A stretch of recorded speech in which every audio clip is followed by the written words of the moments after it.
வணக்கம். ஒரு மாம்பழத்தோட விலைய வச்சு ஒரு எலெக்ஷன் ரிசல்ட்ட சொல்ல முடியுமா?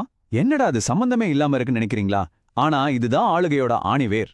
இன்னைக்கு நாம கட்சிகளையோ தலைவர்களை பத்தி மட்டும் பேச போறதில்ல. நாம ஆளுகைங்கிற அந்த பெரிய மிஷினுக்குள்ள என்ன நடக்குது, அது எப்படி வேலை செய்யுதுன்னு ரொம்ப ஆழமா பார்க்க போறோம். இதுக்காக நம்ம எடுத்துக்கிட்ட களம் பர்கூர் சட்டமன்ற தொகுதி. இங்க வெறும் பேச்ச வச்சு இல்ல, டேட்டாவோட துணையோட மக்களோட உண்மையான தேவை என்ன, அதை செஞ்சு முடிக்காம இருக்கிற ஓட்டைகள் என்னன்னு கண்டுபிடிச்சு ஒரு நல்ல ஆளுமைக்கு என்ன செய்யணும்னு ஒரு ப்ளூ பிரிண்ட் போட போறோம். இது வெறும் ஒரு தொகுதியோட அனாலிசிஸ் இல்ல, இது ஒரு புதுவிதமான ஆளுமைக்கான ஒரு மாடல். இதுதான் சட்டமன்ற தொகுதி எண் 52, தமிழ்நாட்டுல கிருஷ்ணகிரி மாவட்டத்துல இருக்கிற பர்கூர். இந்த நிலத்தையே கொஞ்சம் பாருங்க. செம்மண் பூமி, மாந்தோப்புகளோட வாசம், ஆனா அதே சமயம் ஒரு வறண்ட வானிலை. நாம சென்னையிலயோ டெல்லியிலயோ உட்கார்ந்து போடுற திட்டமெல்லாம் இந்த மாதிரி ஒரு இடத்துல தான் மக்களோட வாழ்க்கைய நேருக்கு நேரா சந்திக்குது. பல சமயம் அந்த சந்திப்பு ஒரு மோதலா கூட இருக்கு. அதனாலதான் நாம இந்த மண்ணுல இருந்து, இந்த மக்களோட கால்ல இருந்து தான் நம்ம பேச்ச ஆரம்பிக்கணும். அவங்களோட நிஜமான நிலைமை என்ன, அவங்க தினம் தினம் சந்திக்கிற போராட்டம் என்ன, அதை புரிஞ்சுக்கிறது தான் நம்மளோட முதல் படி. சரி, இந்த ஆய்வை நாம 4 கட்டமா பிரிச்சிருக்கோம்.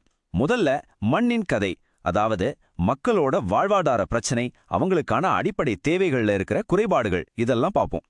அடுத்து வாக்காளரின் குரல், மக்கள் ஓட்டு மூலமா என்ன சொல்ல வராங்க, அவங்க பின்னணி என்னன்னு புரிஞ்சுக்க முயற்சிப்போம். மூணாவதா அமைப்பின் தர்க்கம், ஏன் இந்த பிரச்சனைகள் எல்லாம் தீராம அப்படியே இருக்குதுன்னு சிஸ்டம்ல இருக்கிற கோளாற கண்டுபிடிப்போம். கடைசியா 4வது ஆளுமைக்கான வரைபடம், இந்த பிரச்சனைகளுக்கெல்லாம் ஒரு தெளிவான செயல்படுத்தக்கூடிய தீர்வை முன்வைப்போம். வாங்க முதல் பகுதிக்குள்ள போவோம். மண்ணின் கதை, வாழ்வாதாரங்களும் பற்றாக்குறைகளும். நாம ஓட்டு அரசியல்னு பேசுறதுக்கு முன்னாடி தண்ணிய பத்தியும் வேலைய பத்தியும் பேசணும். ஏன்னா ஒருத்தரோட வயிறு பசியில இருக்கும்போது அவர் காதுல அரசியல் கோஷம் எல்லாம் விழாது. பர்கூர் மக்களோட உண்மையான அன்றாட போராட்டத்தோட வேர் இங்கதான் இருக்கு. முதல்ல அந்த வேர்களை புரிஞ்சுக்குவோம். இந்த ஒரு வரிய நல்லா கவனிங்க.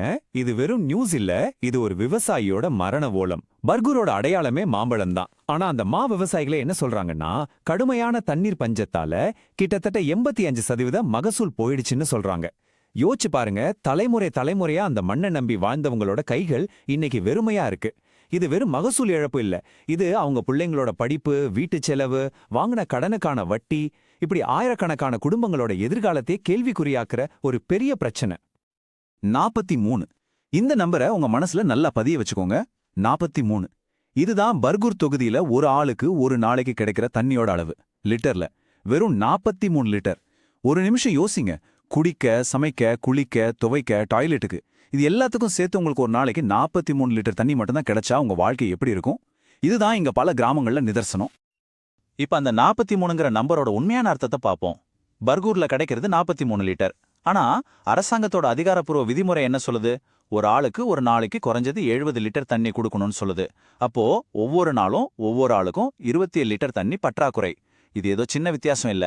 இது மனுஷனோட அத்தியாவசிய தேவையில, உயிர் வாழறதுக்கான உரிமையில விழுந்திருக்கிற ஒரு பெரிய நிர்வாக பள்ளம். ஒரு சிஸ்டம் தோத்து போச்சுங்கிறத இது அப்பட்டமா காட்டுது. பாருங்க, இந்த பிரச்சனைகள் ஒண்ணுக்கொன்னு சம்பந்தம் இல்லாததில்ல. இது எல்லாமே ஒன்னோட ஒண்ணு பிணைஞ்ச ஒரு நச்சு வலை மாதிரி. தண்ணி இல்லாததால விவசாயம் அழியுது. விவசாயம் அழிஞ்சா கிராம பொருளாதாரம் முடங்கிடுது. பெரிய தொழிற்சாலைகள் இல்லாததால படிச்ச இளைஞர்களுக்கு வேலை இல்ல. ஊர்ல ரோடு சரியில்லாததால விளைஞ்ச பொருளை மார்க்கெட்டுக்கு கொண்டு போறதும் கஷ்டம். புதுசா தொழில் தொடங்க யாரும் வர்றதும் இல்ல. தண்ணி பஞ்சம், விவசாய நெருக்கடி, வேலையில்லா திண்டாட்டம், மோசமான ரோடு, இது ஒரு நச்சு சுழற்சி. இன்னொன்னு இன்னும் மோசமாக்குது. மக்கள் இந்த சுழற்சியில சிக்கித் தவிக்கிறாங்க.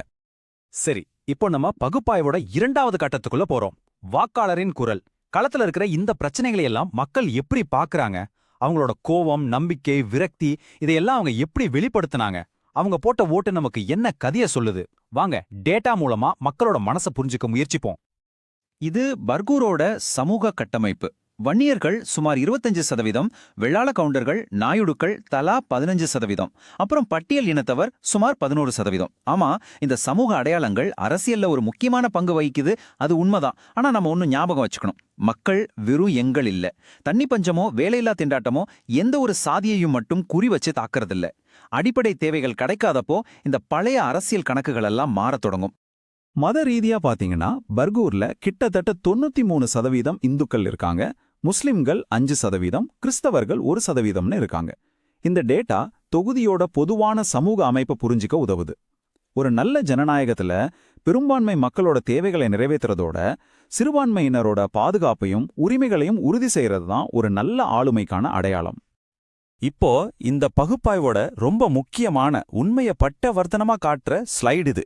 2016க்கும் 2021க்கும் உள்ள தேர்தல் முடிவுகளை பாருங்க. 2016ல அதிமுக ஜெயிச்சது வெறும் 1472 ஓட்டு வித்தியாசத்துல, ரொம்ப நூல் இலையில. ஆனா 5 வருஷத்துல 2021ல திமுக 12614 ஓட்டு வித்தியாசத்துல ஜெயிக்குது. இது ஒரு சாதாரண ஆட்சி மாற்றம் இல்ல, இது ஒரு அரசியல் பூகம்பம். இந்த 10,000க்கும் மேல இருக்கிற ஓட்டு வித்தியாசம் வாக்காளர்களோட மனசுல ஏற்பட்ட ஒரு ஆழமான உறுதியான மாற்றத்தோட தீர்ப்பு. இது கட்சி மாறி ஓட்டு போட்டது மட்டும் இல்ல, இது தங்களோட வாழ்வாதார பிரச்சனை மேல மக்கள் கொடுத்த தீர்ப்பு. இப்ப நாம 3வது பகுதிக்கு வரோம், அமைப்பின் தர்க்கம். அந்த 12,000 ஓட்டு வித்தியாசத்துக்கான காரணத்தை நாம இப்பதான் தேட போறோம். களத்துல இருக்கிற உண்மையும் மக்களோட தீர்ப்பும் ஏன் இப்படி இருக்கு? இதுக்கு காரணம் ஒரு தனி நபரா இல்ல ஒரு கட்சியா? இல்லவே இல்ல. நாம தனி நபர்களை தாண்டி சிஸ்டம் எப்படி வேலை செய்யுது, அதோட லாஜிக் என்னன்னு புரிஞ்சுக்கணும். ஒரு சிஸ்டம் ஏன் திரும்ப திரும்ப மக்களோட தேவைகளை நிறைவேற்ற தவறுதுன்னு ஆராயிறது தான் இந்த பகுதியோட நோக்கம். இப்ப இருக்கிற சட்டமன்ற உறுப்பினரோட நிலைய ஒரு பேலன்ஸ் ஷீட் மாதிரி பார்ப்போம். ஒரு பக்கம் அவருக்கு சில பலங்கள் இருக்கு, அவர் ஆளுங்கட்சியை சேர்ந்தவர், அதனால திட்டங்களை கொண்டு வர முடியும். ஒரு இளம் முகம், திமுகவோட நலத்திட்ட அடையாளம், இதெல்லாம் பிளஸ் பாயிண்ட். ஆனா இன்னொரு பக்கம் பலவீனங்கள் ரொம்ப அப்பட்டமா தெரியுது. முக்கியமான திட்டங்களை செயல்படுத்துறதுல வேகம் இல்ல, தண்ணி ரோடு பத்தின வாக்குறுதிகள் நிறைவேற்றப்படல, இளைஞர்களுக்கு வேலைவாய்ப்பு உருவாக்க எந்த பெரிய முயற்சியும் கண்ணுக்கு தெரியல. இந்த பலவீனங்கள் எல்லாம் நாம முன்னாடி பார்த்த மக்களோட குறைகளோட அப்படியே பொருந்துது பாருங்க. இதுதான் வாக்காளர்களோட குறைகளோட ஒரு ஹீட் மேப். உடைந்த வாக்குறுதிகள்னா என்ன? அடிக்கல் மட்டும் நாட்டிட்டு பாதியில நிக்கிற ஒரு பஸ் ஸ்டாப், அங்க வெயில்லையும் மழையிலையும் மக்கள் காத்துட்டு இருக்கிறது. திட்ட இடைவெளிகள்னா என்ன? பயிர் காப்பீட்டுக்கு அப்ளை பண்ணிட்டு மாசக்கணக்கா அரசாங்க ஆபீஸ்க்கு நடையா நடந்து பணம் வராம கடன்காரனான ஒரு விவசாயியோட கதை. சட்டம் ஒழுங்குனா ஊருக்கு ஒதுக்குப்புறமா தனியா நடந்து போக பயப்படுற ஒரு பொண்ணோட அச்சம். நலத்திட்ட சோர்வுன்னா இலவச மிக்சி இருக்கு, ஆனா அதை ஓட்ட கரண்ட் இல்ல, எங்களுக்கு வேலை செஞ்சு சம்பாதிக்க வழி சொல்லுங்கன்னு கேட்கிற ஒரு பட்டதாரி இளைஞனோட குரல். இந்த மாதிரி சூழல்ல தான் நம்ம அரசியலமைப்பு சட்டம் நமக்கு கொடுத்திருக்கிற கண்ணியத்தோட வாழ்றதுக்கான உரிமையை நாம ஞாபகப்படுத்திக்கணும். மக்களோட குறைகளை கேட்கறதும் அதுக்கு பொறுப்பா பதில் சொல்றதும் ஒரு அரசாங்கத்தோட அடிப்படை கடமை. தகவல் அறிந்த பொது விவாதம்னா அது வெறும் பேச்சுக்காக இல்லாம இந்த மாதிரி உண்மையான டேட்டாவோட அடிப்படையில மக்களோட கண்ணியத்தை மதிக்கிற மாதிரி இருக்கணும். இந்த எல்லா பிரச்சனைகளையும் குறைகளையும் தேர்தல் முடிவுகளையும் ஒன்னா சேர்த்து பார்க்கும்போது நமக்கு ஒரு தெளிவான முடிவு கிடைக்குது. மூல காரணம் சிஸ்டம்ல இருக்கிற கோளாறு. பர்கூர்ல நீடிக்கிற இந்த வளர்ச்சி பற்றாக்குறைக்கு ஒரு தனிப்பட்ட எம்எல்ஏவோ இல்ல ஒரு அதிகாரியோ காரணம் கிடையாது. பல வருஷமா யார் ஆட்சிக்கு வந்தாலும் சரி, அடிப்படை வசதி, வேலைவாய்ப்பு உருவாக்கம், நலத்திட்டங்களை சரியா கொண்டு சேர்க்கறதுல தோத்துப்போன ஒரு சிஸ்டம் தான் உண்மையான காரணம். நாம ஆட்களை குறை சொல்றத விட்டுட்டு இந்த சிஸ்டத்தை எப்படி சரி பண்றதுன்னு யோசிக்கணும். அதுதான் உண்மையான தீர்வு.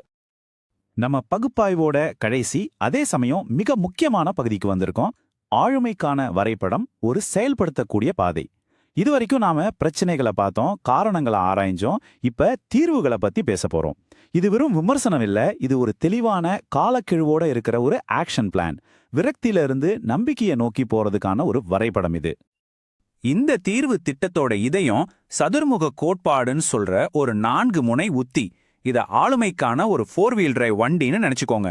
முதல் வீல் சிவனோட ஆக்ரோஷம், அதாவது தொகுதிக்கு தேவையான திட்டங்களுக்காக அரசாங்கத்துக்கிட்ட விடாப்பிடியா போராடுறது, சட்டம் ஒழுங்குல கண்டிப்பா இருக்கிறது. 2வது விஷ்ணுவோட ஸ்திரத்தன்மை, ஆரம்பிச்ச திட்டங்களை சரியா முடிக்கிறது, நிர்வாகத்துல ஒரு நிலைத்தன்மையை கொண்டு வரது. 3வது பிரம்மாவோட புதுமை, இளைஞர்களுக்கு புது டெக்னாலஜி பயிற்சி கொடுக்கறது, விவசாயத்துல புதுமைகளை கொண்டு வரது. 4வது ரொம்ப முக்கியமானது துர்க்கையோட பாதுகாப்பு, விவசாயிகள், பெண்கள், ஒடுக்கப்பட்ட மக்களை ஒரு கவசம் மாதிரி பாதுகாக்கிறது. இந்த 4 அம்சமும் சேரும்போதுதான் ஒரு முழுமையான ஆளுமை உருவாகும். அந்த சதுர்முக கோட்பாட்டை செயல்படுத்த இதோ 4 முக்கியமான திட்டங்கள். இது வெறும் வாக்குறுதி இல்ல, இது ஒரு ஒப்பந்த பத்திரம். 1. குடிநீர் விநியோகத்தை மேம்படுத்துறது. 2. கிராமப்புற சாலைகளை இணைக்கிறது. 3. திறன் மற்றும் குறுந்தொழில் மையம் அமைக்கிறது. 4. நலத்திட்டங்கள்ல இருக்கிற குறைகளை சரி செய்யறது. இந்த ஒவ்வொரு திட்டமும் நாம முன்னாடி பார்த்த ஒவ்வொரு வளர்ச்சி பற்றாக்குறைக்கும் நேரடியான பதில். இதுதான் பிரச்சனையில இருந்து தீர்வை நோக்கிய தெளிவான பாதை. 500க்கும் மேல, இந்த நம்பர் எதை குறிக்குது? நாம சொல்ற அந்த திறன் மற்றும் குறுந்தொழில் மையங்கிற ஒரே ஒரு திட்டம் மூலமா உருவாக்கக்கூடிய புதிய வேலைவாய்ப்புகளும் தொழில் முனைவோர்களும் தான். இதுதான் உண்மையான வளர்ச்சி. இதுதான் மக்கள் கேட்கிற மாற்றம். இலவசங்களை கொடுக்கறதில்ல, அவங்க சொந்த கால்ல நிக்கிறதுக்கு வாய்ப்புகளை உருவாக்கி கொடுக்கறது தான் ஒரு அரசாங்கத்தோட உண்மையான வெற்றி. 500+ங்கிறது வெறும் நம்பர் இல்ல, அது 500 குடும்பங்களோட வாழ்க்கையில ஏத்த போற ஒரு ஒளிவிளக்கு.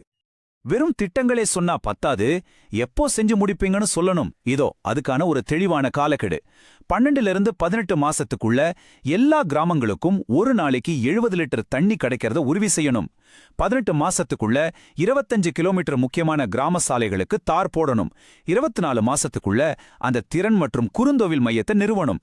வாக்குறுதிகளுக்கு ஒரு டெட்லைன் வைக்கும்போது தான் அதுக்கு ஒரு நம்பகத்தன்மை வரும். இதுதான் பொறுப்புள்ள ஆளுமையோட அடையாளம். இந்த மாதிரி டேட்டாவை அடிப்படையா வச்சு திட்டமிடுறது இந்தியாவோட புதிய டேட்டா பாதுகாப்பு மற்றும் தனியுரிமை சட்டத்தோட கொள்கைகளுக்கும் ரொம்பவே பொருந்தி போகுது.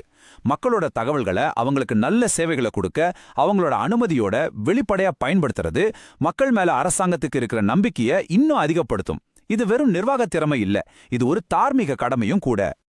முடிவா நம்ம முன்னாடி ஒரு முக்கியமான கேள்வி நிக்குது. டேட்டாவோட அடிப்படையில, தெளிவான திட்டங்களோட அடிப்படையில, பொது பொறுப்புணர்வுச்சோட கட்டமைக்கப்பட்ட ஒரு புது ஆளுமை முறை தனிநபர் துதியையும் வெற்றி வாக்குறுதிகளையும் மட்டுமே நம்பியிருக்கிற பழைய அரசியலை மாத்த முடியுமான்னு பர்கூருக்கான இந்த வரைபடம் இந்த கேள்விக்கு முடியும்னு பதில் சொல்லுது. இது பர்கூரோட எதிர்காலம் பத்தின கேள்வி மட்டும் இல்ல, இது நம்ம ஜனநாயகத்தோட, நம்ம ஆளுமையோட எதிர்காலம் பத்தின கேள்வி. இதுக்கான பதில் நம்ம எல்லார் கையிலயும் இருக்கு.